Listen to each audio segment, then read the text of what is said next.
Welcome to Just Talk Funerals with me, Jason Threadgold. And me, Nichola Threadgold. Just Talk Funerals is all about the funeral industry, the people that work alongside us, and an insight into what we do.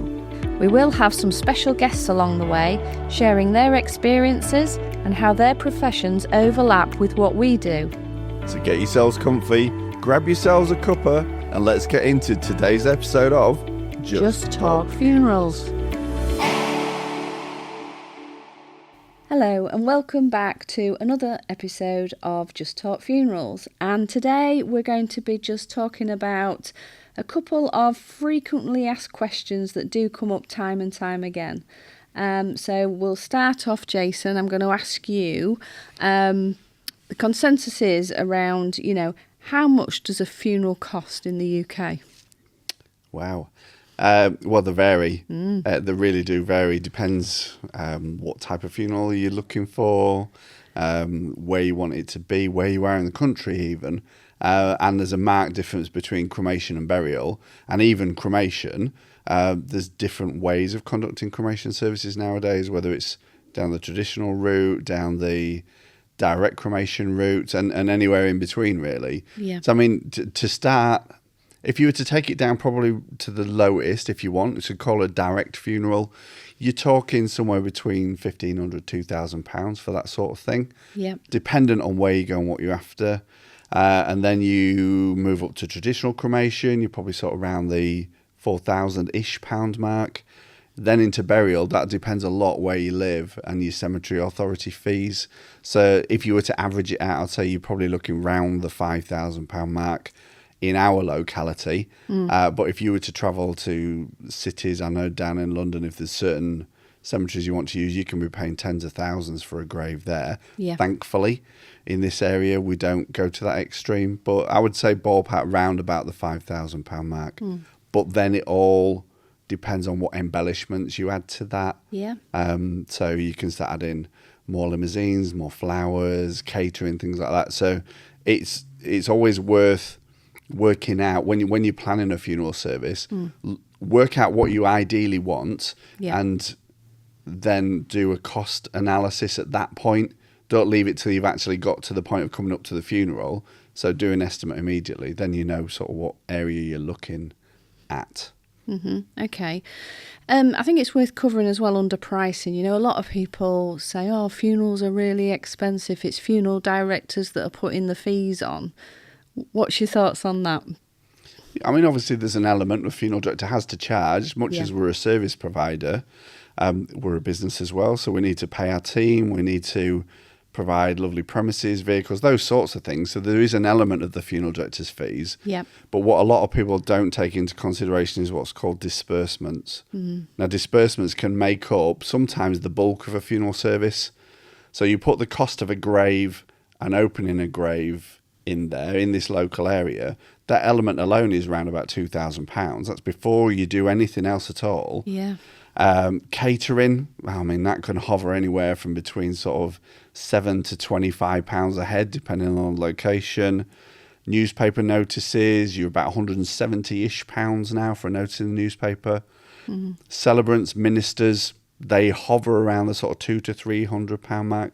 There's lots of things that bolt on to a funeral service that there's an external cost to. So yeah, they're called disbursements. Yeah, excellent. Okay.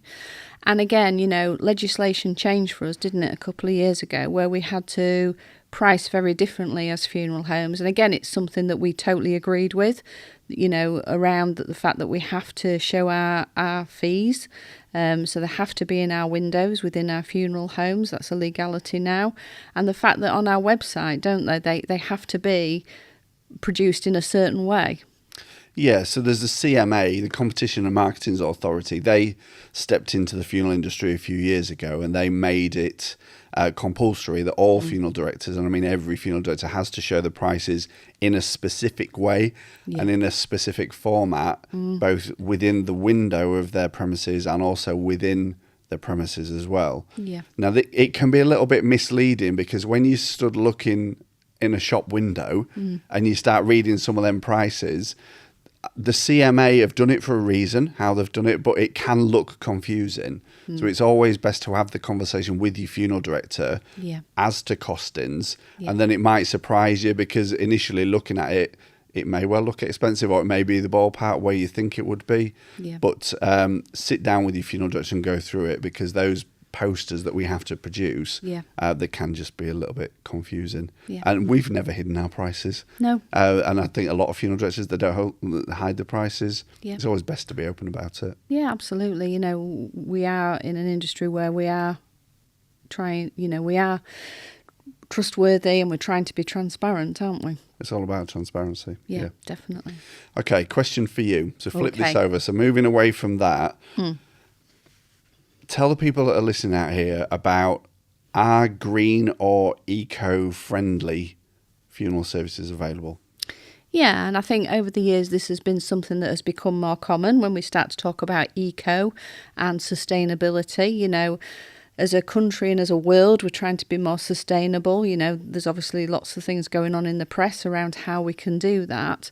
So I think, you know, for us and our funeral home, we decided to be part of the National Association of Green Funeral Directors, which allows us to promote eco-friendly, to look at specific areas of how we can become more green. And within our funeral homes, you know, there are things that we've done, haven't we, to become more green, whether that's around our cars, and, you know, making sure that, you know, I think it's all about, sorry to butt in there a little bit, but it's about where you're sourcing from your materials and that from as well. Absolutely. People maybe wouldn't see that a funeral director is proactively looking at where does your wood come from, where's your fuel, how do you produce your electric, things like that. Yeah, absolutely, definitely.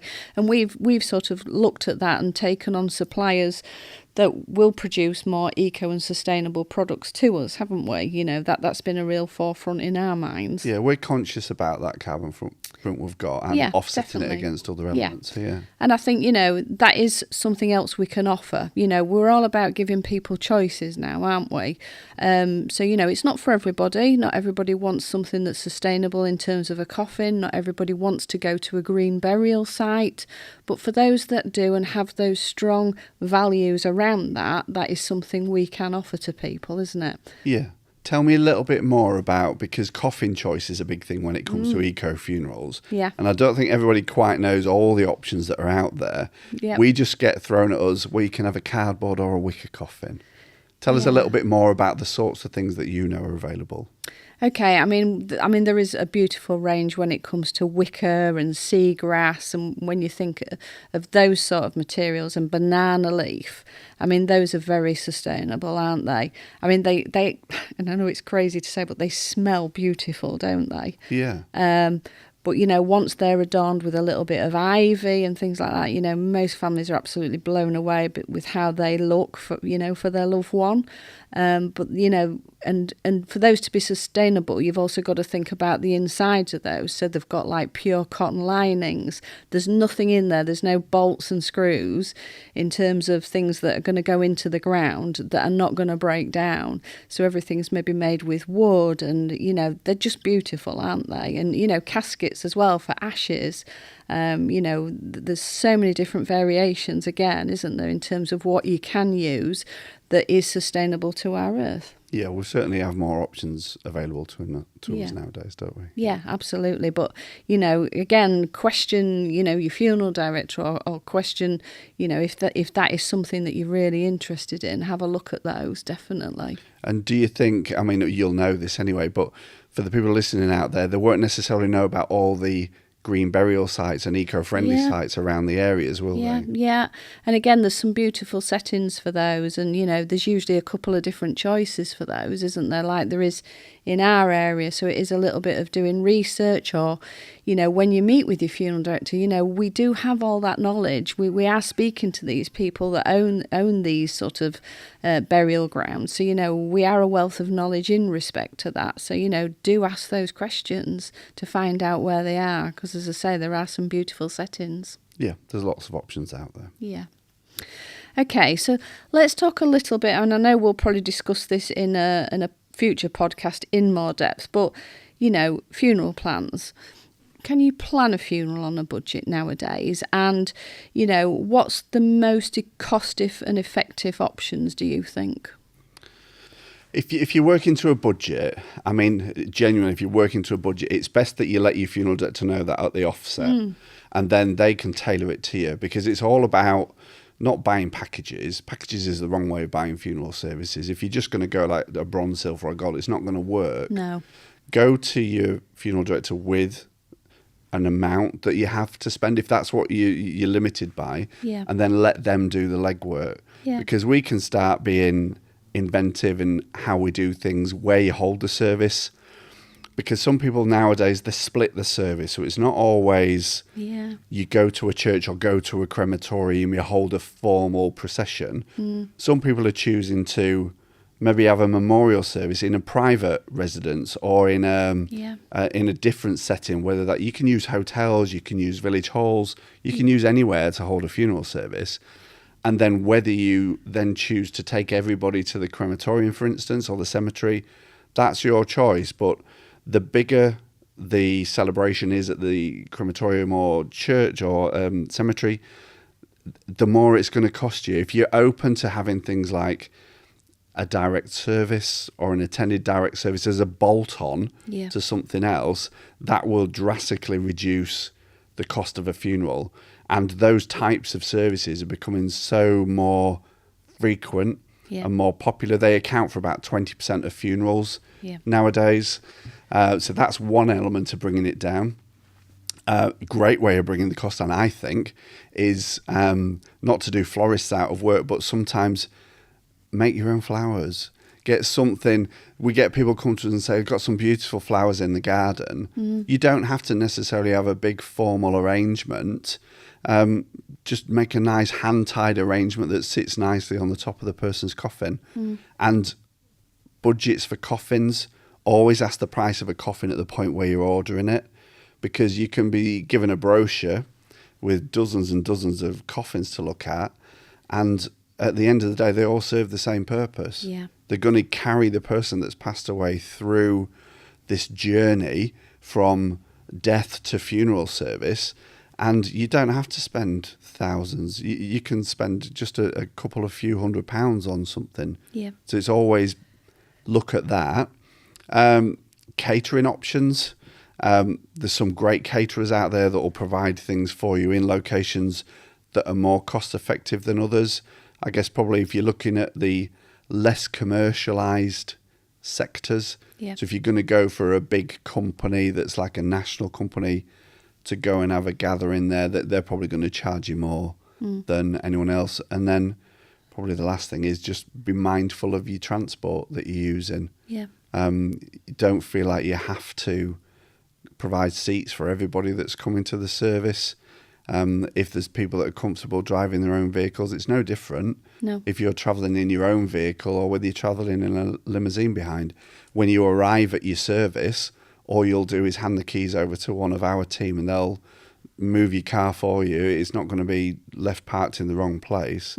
So I think, that's a few ways of sort of keeping the cost down, but there's many, many ways that you can be inventive of keeping it down. And I think you're right, you know, the smaller funerals and the way people have started to be more creative, which has brought in, you know, members of the families have probably all pitched in and done little bits, whether somebody's done the flowers, somebody's done a little bit the catering side, you know, and it makes it so special, I think, you know, when people have come together and created something that's maybe a little bit different. It adds that element of personality to it, definitely, doesn't it? And it's all about the family and everybody involved in it. Yeah, absolutely. Okay, right, next one from me. Okay. So what support do you offer families before, during and after the funeral service has taken place? Okay, so, you know, as soon as anybody's contacted us or communicated with us to say that somebody's passed away, then, you know, us and our team, we are there for them 24/7, and we do communicate that very clearly to them, don't they? Because, you know, and sometimes these are people we don't know, but, you know, it's so important to try and strike up a really good trusting relationship with that person, you know, because the grief is so raw at that point. And, you know, I recognise and realise it's so hard sometimes, isn't it, for people to just make contact with a funeral director, that they're speaking to somebody they've never met, whether it's on the phone or whether they walk into one of our offices. So it's striking up that relationship and really, letting them know that we're here, isn't it? We're here for anything, whether they're worried about anything. And I think as well, sometimes it's really difficult because you can't bombard them with lots of information at that point either, because it's not sinking in, is it? That they've got enough to think about. So just giving them key pointers around, we're here for you, and, recognising who, if there's a key person that they can connect with initially, and who the funeral director is, because, as we know, that those first steps where they then meet with the funeral director is where they probably start to bond with that funeral director.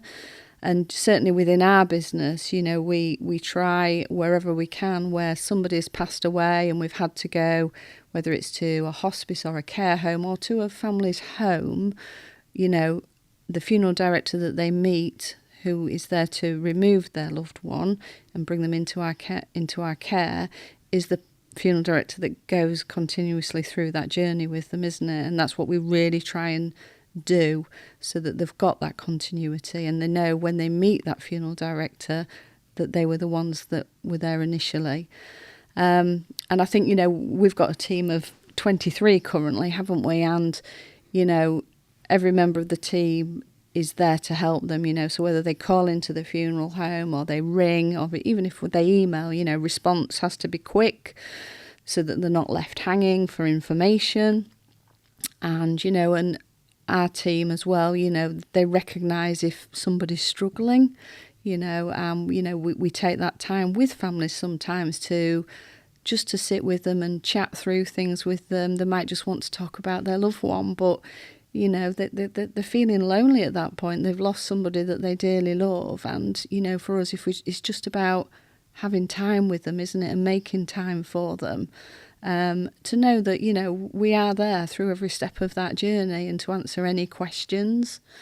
And then, towards the end, when the funeral's completed and that day has come, for us, it's not a case of, right, okay, so the funeral's done, but we forget about those people, because absolutely not. I mean, I think us and the whole team, we've made some lovely friends along the way, haven't we? We've kept in touch with people. We call on people to see how they are, because there is genuine care there, isn't there? We want to help these people. And I always see it as, and through my own sort of losses, when you lose somebody, you're in this bubble, aren't you, till the funeral day, where you don't feel like you're part of society. You're sort of in your own little world with your family, understanding that you've lost somebody. And I remember when I lost my grandma, just being sat one day, and I think I was on a bus, and I looked outside and everybody else was going about their own daily stuff. And I was just consumed in the fact that I'd lost my grandma. And you realise that society is carrying on without you. And it can be a really lonely place, can't it? So, we do anything we can, don't we, to help our families. It's so important. Yeah, and I think you touched on it there. It's like that saying, you're in your own little world. Yeah. Aren't you? There is a bigger world out there, and the world does carry on. Yeah. But for you, you are in that, and whether you try and pull yourself out of it or not, it's not as easy as that. No. And you've just got to take on board what's happened and make your way through this journey and process, but lean on the people that are there to help you. Yeah. So your funeral directors, they're always there for that. Yeah. And it's not just a 9 to 5 thing. We know it's 24/7. If you want to talk to someone, need to talk to somebody about anything at all, just pick up the phone. Yeah. You're always going to get a local funeral director answer the phone for you. And we've had that, haven't we? On a weekend, the phone might ring and it could be somebody saying, I'm struggling a bit today, and they just want to talk to you, don't they? And we've had it on an evening, haven't we? Even late into the night, where somebody's just rung to say, can we just have a chat, about whether it's something that happened at the funeral that they were really pleased with and they want to go through it. you know, but, you know, why should they not? You know, people need to lean on us, and that's what we do encourage, don't we? Definitely so, yeah. Okay. So, in terms of, you know, when somebody passes away, Jason, what are the first steps that people should look to do? You know, what are the first things that people can do when somebody's passed away? Because I don't think sometimes people are sure, are they? No, and it can be so different from one mode of death to another, really. So Yeah. if somebody passes away at home, it'll all really depend on whether it was expected or not. Yeah. If it was expected, you've maybe going to have had district nurses, Macmillan nurses, or a GP coming to visit. Yeah. That's straightforward. So you would ring the people there for you. So, for instance, the district nurses, they would then attend and they would pronounce life extinct. Now, I know that sounds like an awful way of using terminology for something, Yeah. but it's just the way it's said. They don't offer death certificates, so that would still be a medical professional that would do that, perhaps a GP or somebody within a hospital, but they can pronounce life extinct, which then allows the funeral director to be called to attend and take them into the care. If it's unexpected, then you would perhaps need to ring an ambulance. Yeah. That would then instigate the police getting involved as well. So they would need to come just to make sure there's nothing untoward. And then they go through their process of a minor investigation at that point. And then a funeral director could come. But if it's in a hospital or a care facility, they've got people there that they're there for a reason, and then they can sort of issue paperwork to allow that person to leave immediately if that's what you want to happen, because people don't have to leave where they've passed away immediately. No. Unless they're in a situation where they physically need to leave there. Some people stay at home when they've passed away. Yeah. Some people stay in care homes for a little bit longer. Hospitals, we get into a process where sadly we have to wait until certain documentation has been issued before we can move somebody. So the key things really, first of all, is establish who's going to be allowing the person to leave where they're currently from. So that could be anywhere from police, ambulance, district nurse, or an RGN within a care home or care facility. Yeah. Yeah. Okay, next steps from there, obviously then you move on to potentially you're going to need to speak to a funeral director if it's a funeral director you choose to use. And then you will, between you and them, decide what path you're going to be going down, whether you want immediate reaction so they come and take the person into the care, whether they stay there. But they are the first two people that really need to sort of have anything to do with the process of when somebody's passed away. Once your funeral director gets involved, then you start advising about registrars, and we start talking about people that you need to contact, so things like your utilities. One thing I would always stress to people is when somebody's passed away, and if they have life insurance and car insurance, these are the two that always get missed. Make sure you tell them two people as some of your first people, because by leaving somebody on a policy like that, when they've passed away, it's going to create you problems if you needed to put a claim in. Because some of these companies would deem that as fraud if you've got a deceased person on a policy. Okay. Right. So my next question to you would be, do funeral directors offer counselling or connect people with grief support? Okay, so I guess I can only speak for our funeral home in terms of how we sort of look at counselling. So, you know, when we do our training with any of our team, we do stress to people that we are not trained as counsellors. I think it's important to say that initially, because we are not counsellors. We can listen, and we can maybe advise a little bit, but we are not trained counsellors, and we don't have anybody within our funeral home that is a trained counsellor. But I think, you know, over the years and through experience, you can start to understand maybe where somebody does need some additional help, or does need some counselling.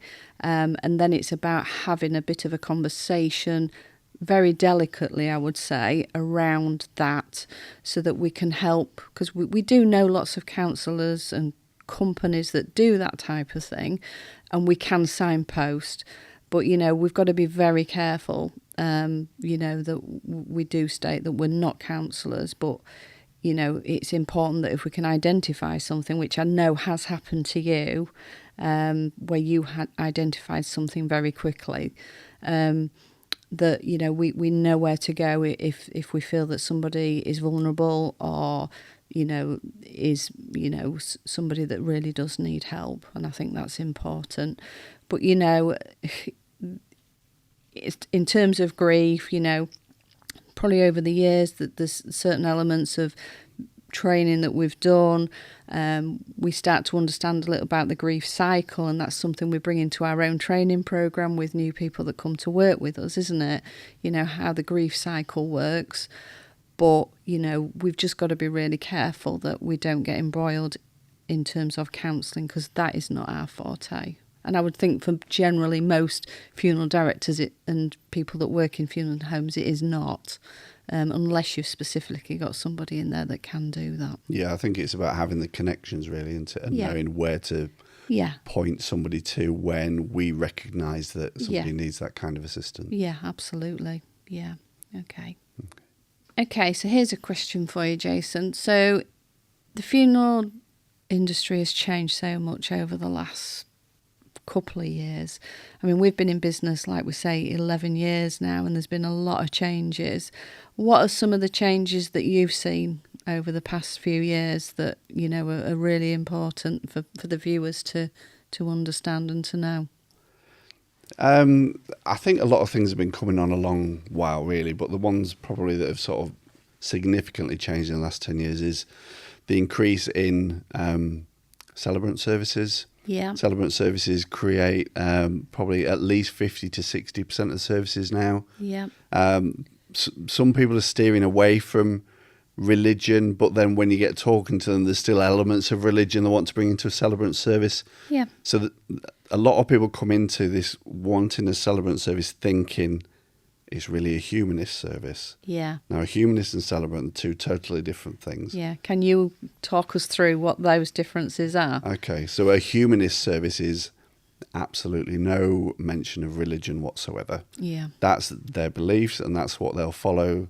Whereas a celebrant service, it is all about celebrating somebody's life, but a celebrant can bring elements of religion into it as well. Yeah. So you can have readings and prayers. That's not a restriction on there. If you go the opposite end of the spectrum and go into a religious service, then there will be an element of that service where you're being preached to. Yeah. And everybody has different views on that. So the options are always there for people, but I would think the increase in celebrant service is probably one of the biggest changes. Other changes, we all know the increase of direct services. Yep. Now, we all have different views on this. Yep. I personally have the view that it's great to have a direct service, but I feel that in the future, people are maybe going to start getting some mental health issues because they've not kind of seen the process, if you like, carried through. So they've not witnessed anything. So this person's passed away, they've been taken away. And sometimes some of these companies, especially the ones that advertise on the TV, they've literally taken the person away out of area. You don't know where they are, when they're getting cremated, where they're getting cremated. And at some point you'll get the ashes back. Yeah. We're a little bit different in how we do it. We still would like people to have a little bit of touch point there, even if it's just coming and saying a few words with the person. We always tell the people where and when they're being cremated, so that they don't attend, but they can sit at home. They know what's happening when, so they can sort of resonate with some element of a service. Yeah. So I think those are the two biggest elements that I've seen changes in the last 10 years. Yeah, and I think it's true. The data is already starting to come out, isn't it, to show that there could be mental health issues around the fact that people, haven't had any sort of grasp on any part of the funeral, you know. Well, there's no closure there, is Yeah, there? exactly. Yeah, because you've said bye at the door as the person's taken away, and you've not gone through any form of funeral service or process. Yeah, and I think what is interesting with that data as well, that it's not always just immediate family, it's close friends as well, isn't it, that haven't had that closure to say goodbye.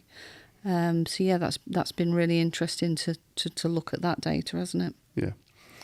Okay, so to wrap this up for today, I've got one final question for you. Okay. Whether you can answer this Oh, immediately or not, or whether yeah. we need to move it over to another episode or not, but I'm going to drop this one on you. So, thank you. What happens behind the scenes that most people don't know about? Is there anything you want to enlighten people about? Okay. So I would say for us, you know, with families that we work closely with, and take them through that journey, we are very, like we say, we're very transparent and honest. So if they're asking us any questions, we will answer them. You know, there are times when we maybe have to understand if they want a broad answer to that question or if they are digging a little bit more under the surface. And then it is about saying to them, right, if you want me to be honest with you, this is this. So I think we have to gauge that. And I think, you know, as we sort of have evolved in our business, I wouldn't say there's anything that goes on that we wouldn't not be prepared to tell families, you know, because to gain that trust, you have to be honest. And, you know, there's nothing that we're doing. We have systems and processes for everything. And, you know, that's how the team work. And, you know, we always welcome people into our funeral homes, don't we? And to if they want to look in the chapel, if they want to look in the mortuary, you know, whatever area they want to look at, if that gives them the peace of mind, then, you know, we have nothing to hide whatsoever, do we? We would say yes. Obviously, we have to be careful with GDPR and things like that, if there's names and things around. But, you know, other than that, we are very transparent, aren't we? And so are the team. That's how we've brought the team up to be, isn't it? I think trust and transparency. We've talked about that before in a prior I think we episode, talk about it a lot, don't we? Yeah. But, okay, great. I think it's been great talking today. Yeah, enjoyed it. And we're going to wrap up for today. Thanks for watching and listening, everybody, and we'll see you all soon. Thank you for joining us for this episode of Just Talk Funerals. We really care about what you think. We love your feedback on the subjects raised today, or maybe you have a question you would like us to talk about in a future episode. You can contact us by emailing podcast@threadgoldfunerals.com. If you'd like to know more about what we do and the services we offer, then please head to jasonthreadgoldfuneraldirector.com. Thank you for joining us today, and see you next time.